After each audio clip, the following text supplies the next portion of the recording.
Welcome everyone to this channel where I will be sharing episode reviews of that 1960s television show that I enjoy so much, Lost in Space. I encourage you to like and subscribe so that you don't miss each new installment as I work my way through all 83 episodes of this wonderful series. Up next, Season 1, Episode 21, The Magic Mirror. Smith and Penny seek shelter from a cosmic storm by hiding under a large mirror. This mirror becomes charged by that storm and is transformed into a pathway to another world, the world that exists on the other side of all mirrors. Penny falls through that passageway, and it doesn't seem that there is any way for her to escape. The Magic Mirror is an episode about which there are very varying opinions among Lost in Space fans. As a kid in the 60s, I remember disliking this one quite a lot. But as I have aged, I've come to appreciate the quality of the story, as well as the way it is presented by the cast, including this week's guest star. I'll explore the reasons for those varying opinions, as well as the transformation of my own view later on. But first, let's jump into our story.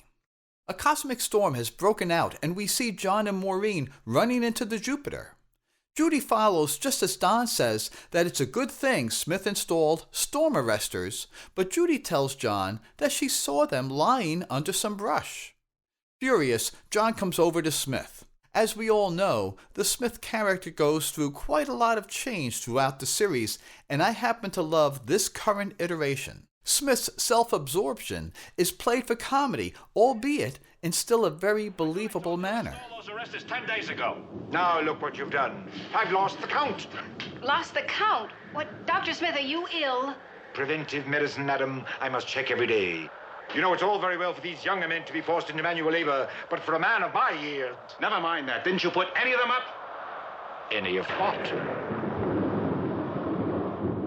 Don says that Will is below, but Penny must still be out in the storm. With that, the men head out to look for her in a scene that looks like it was lifted directly out of The Wizard of Oz. We next see that Penny and the Bloop have found an immense alien mirror.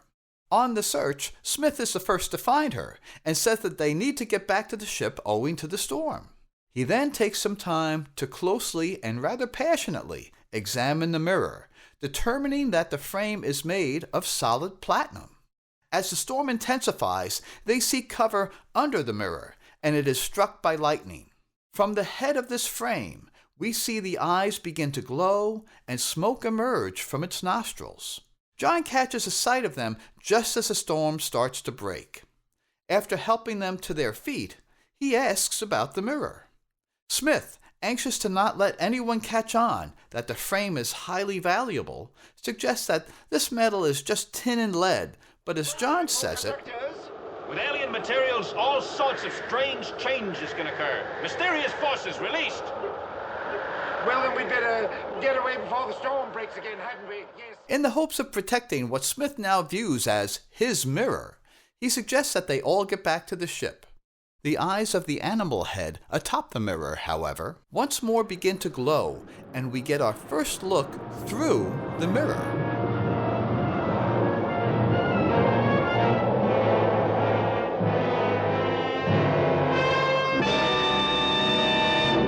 We next see Smith back at the Jupiter, rummaging around for some tools that he hopes will allow him to harvest some of the platinum from that mirror.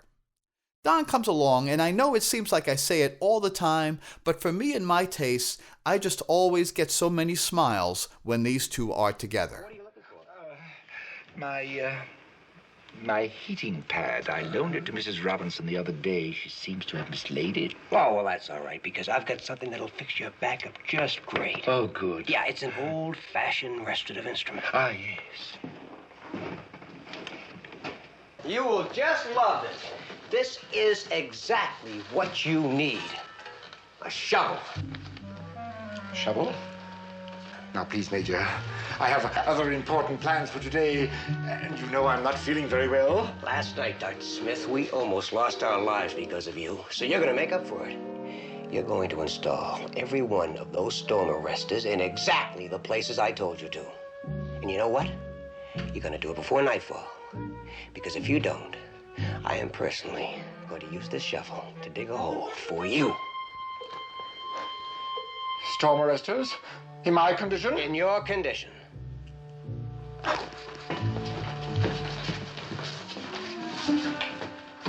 Really, Major? There is no necessity to be ghoulish about it. Dig. Very well. The next day, John, Don, and Maureen are trying to bring some order back to the campsite following the storm.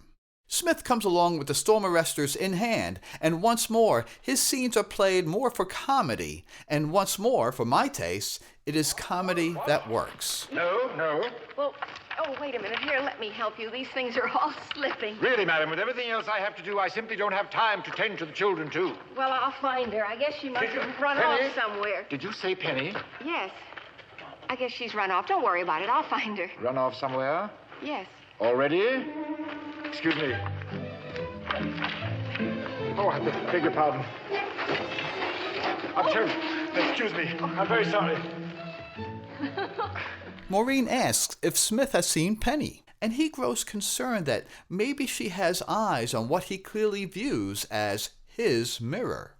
Indeed, when Smith arrives at the mirror, he discovers that Penny, as well as Judy, are already there, admiring it. From behind a rock, Smith angrily and lustily looks on as the two girls stand it up to have a look. As they look into the mirror, Judy immediately starts to imagine new hairdos, but Penny is rather put off and suggests that she'll just cut her hair as short as Will's.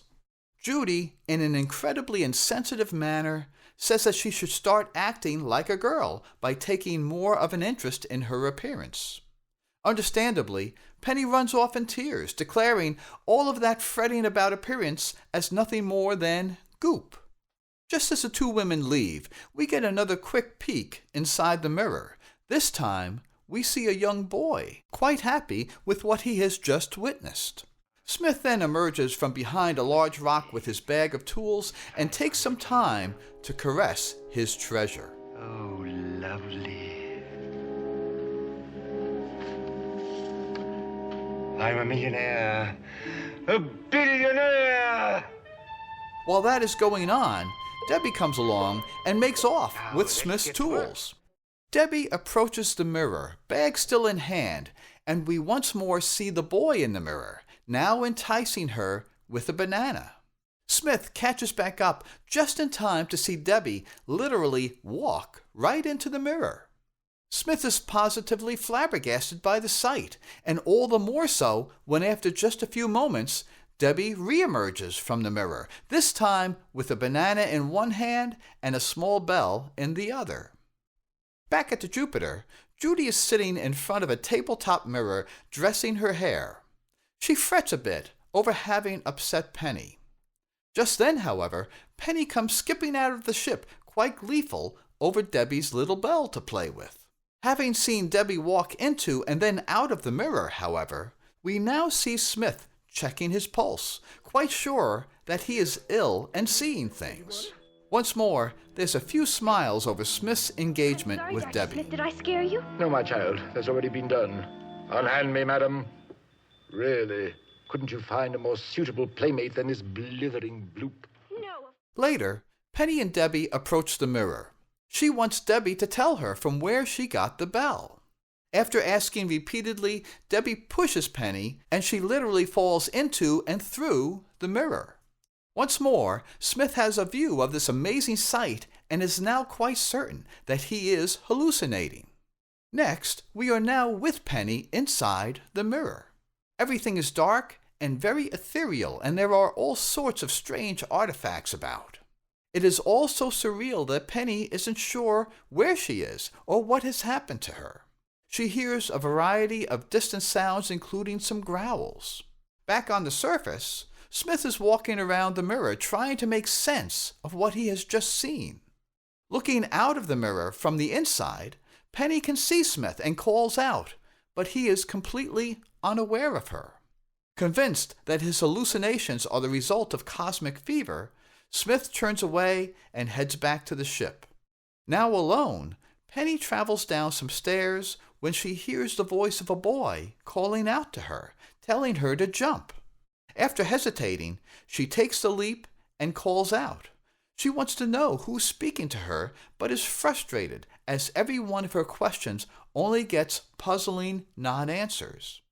Finally, from behind one of the relics, a boy presents himself.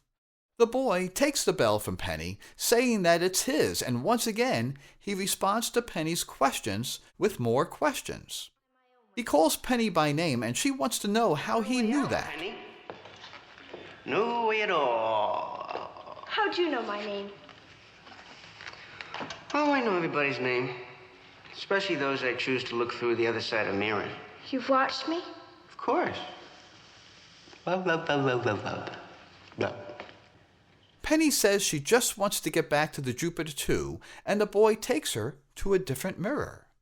There, Penny gets a view from inside the tabletop mirror that Judy was using. Much like earlier with Dr. Smith, Penny pounds on the mirror and yells, but no one can hear her. Here, we get a bit more insight into just what this place is. Penny, don't you understand? Haven't you ever wondered what's on the other side of mirrors? Well, this is. Here. Next, there's some small talk between the boy and Penny. From the boy, the talk is rather immature.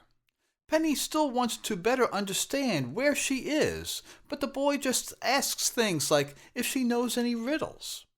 The boy doesn't understand why Penny is so distressed, as in his world of mirrors, they don't have anything to do but have fun all the time, and they never have to grow up. As the boy takes Penny through his world, they sometimes hear and even run into strange creatures. Penny is understandably alarmed at the danger, but to the boy, these beasts are nothing but a bit of fun, something with which to play hide and seek. Meanwhile, back at the Jupiter, Maureen is tending to Dr. Smith, who is sure he is suffering from cosmic fever. Maureen says she'll arrange for lunch as soon as Penny is back from playing.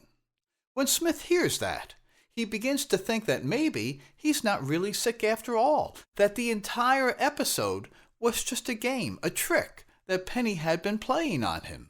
With that, Smith runs back off to the mirror to go find her. Back inside the mirror, we see the boy ruminating on the joys of not having to wash his face or brush his teeth, that he doesn't have to do anything but have fun. And for a moment at least, Penny and the boy bond over the idea of goop. It sounds wonderful. Oh, it is, Penny. It's anything anybody could ever want. Forever. You're gonna love it. I am? Of course. With nothing to do except what you want. And none of that goop between people. Oh, yes, I hate goop. Like Judy and Don. Well, I just hate it, that's all. Penny says that if the bloop was able to come and go through the mirror, then she should be able to as well. But the boy is clear. People can only come in. They can't leave. He begins looking for his cannon. It's a rifle-like contraption that shoots cosmic particles.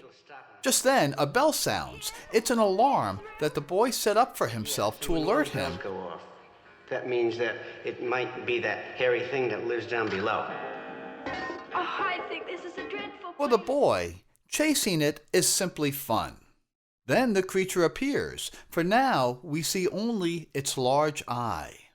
The boy has Penny hide inside a grandfather clock while he goes and toys with the creature.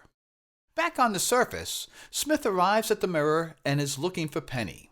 He calls out for her, but she obviously does not respond.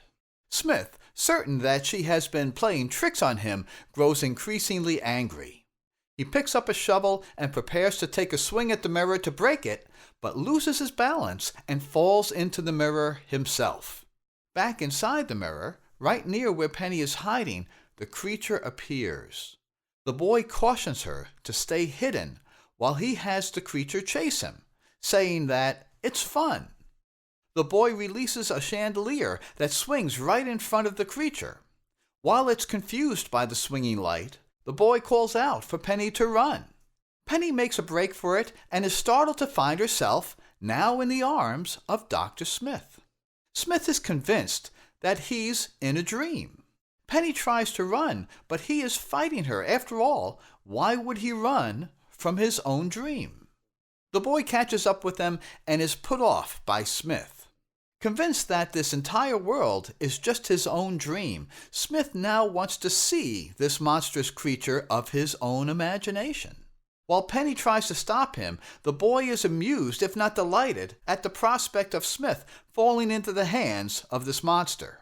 Penny runs off and the boy follows, just as the hairy, one-eyed beast grabs Smith. To save him, Penny is searching for the boy's cannon. She finds it, but the boy resists and tries to take the gun from her hands, saying that they're not supposed to kill the beast, that he's supposed to stay there with them forever. Meanwhile, Smith is now screaming as he wrestles to break free of the monster's grip.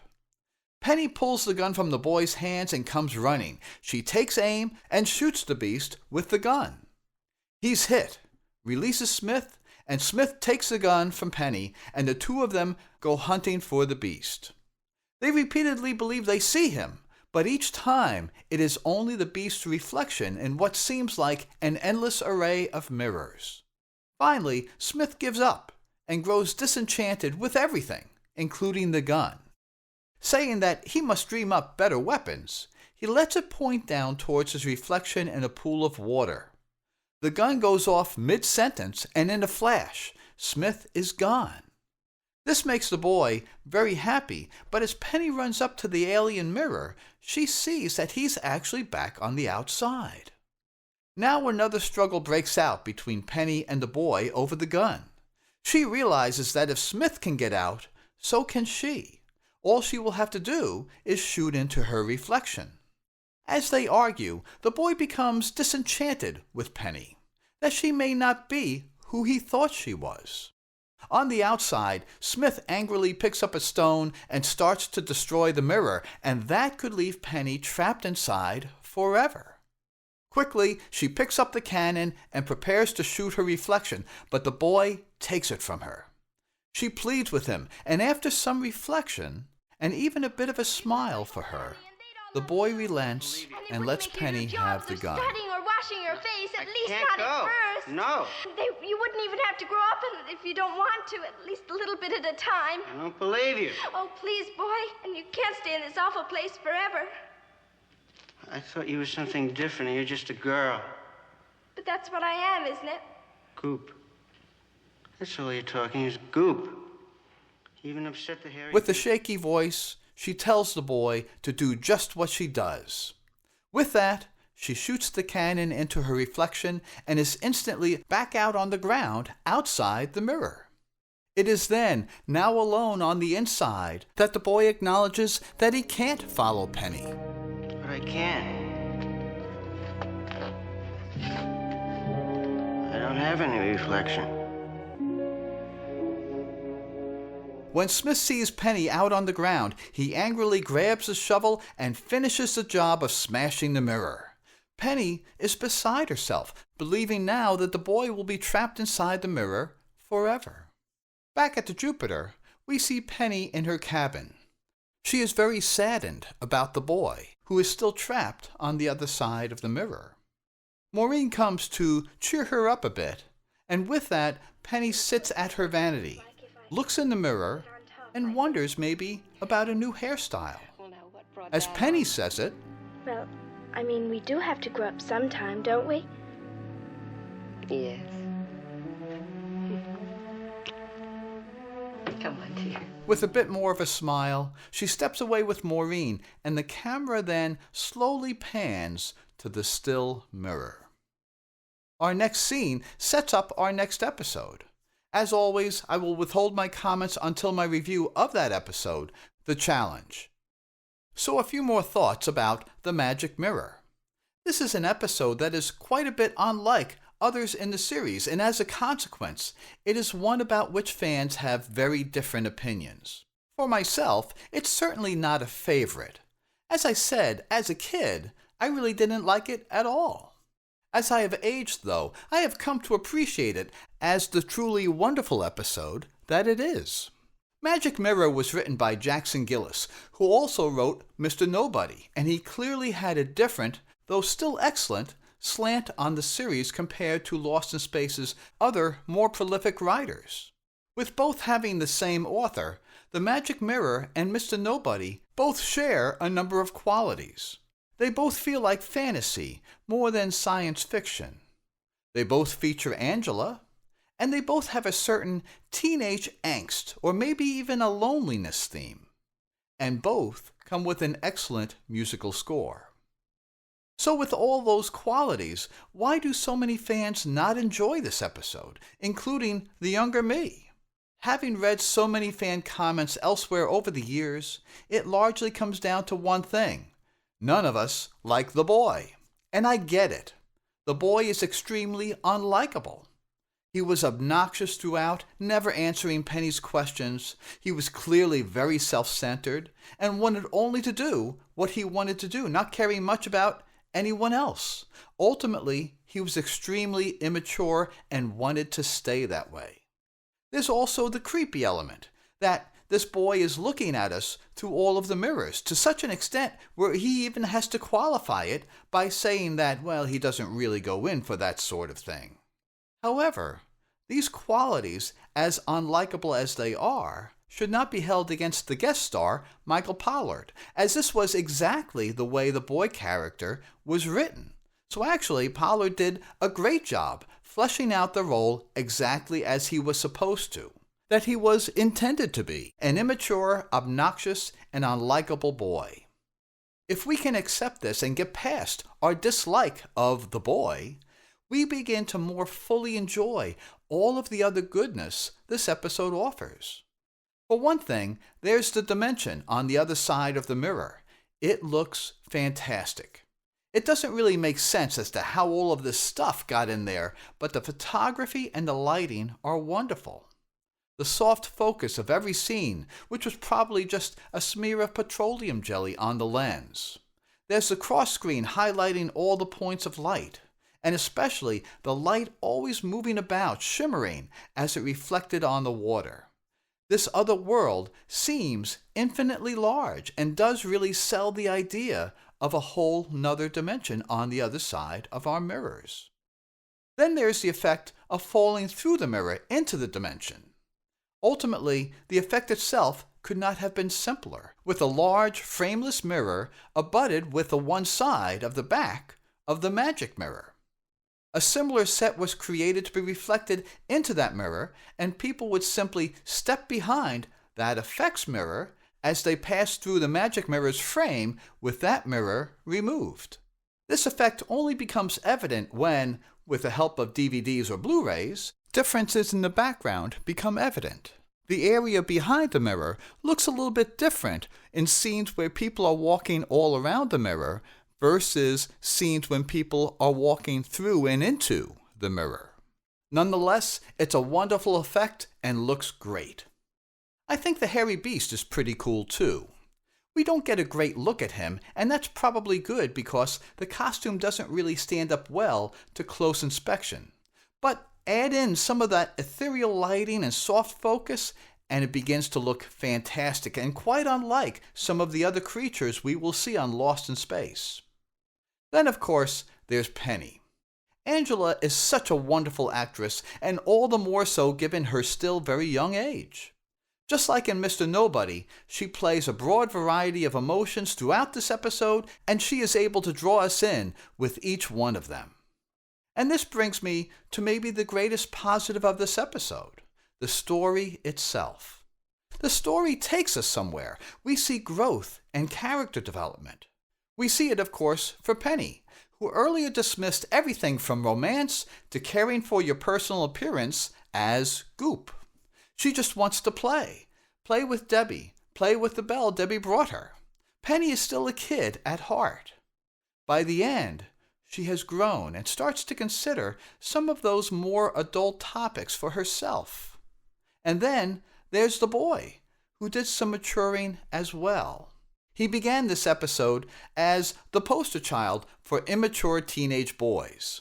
By this episode's conclusion, as he and Penny struggle over the canon, Even though this self-centered boy wanted her to stay so badly for himself, he ultimately sacrificed what he wanted most and let Penny go willingly, even smiling as he did so, knowing that he was making someone else, Penny, happy in doing so. Then there's the conclusion, and especially the last few seconds after Penny steps away from the mirror in her cabin. I want to say that I hear that little bell that the boy took back from her gently ringing. It is so subtle that there are times when I think I hear it, and then there are times when I wonder if I don't, and I'm just imagining it. But I do think it's there as essentially a signal from the boy to Penny. Remember, she doesn't know why he didn't follow. She's feeling so sad that he's trapped in the mirror, and that little ringing is essentially him saying, "I'll be okay, and you'll be okay." The writing on Lost in Space is sometimes criticized as not having subtlety. Certainly not this time.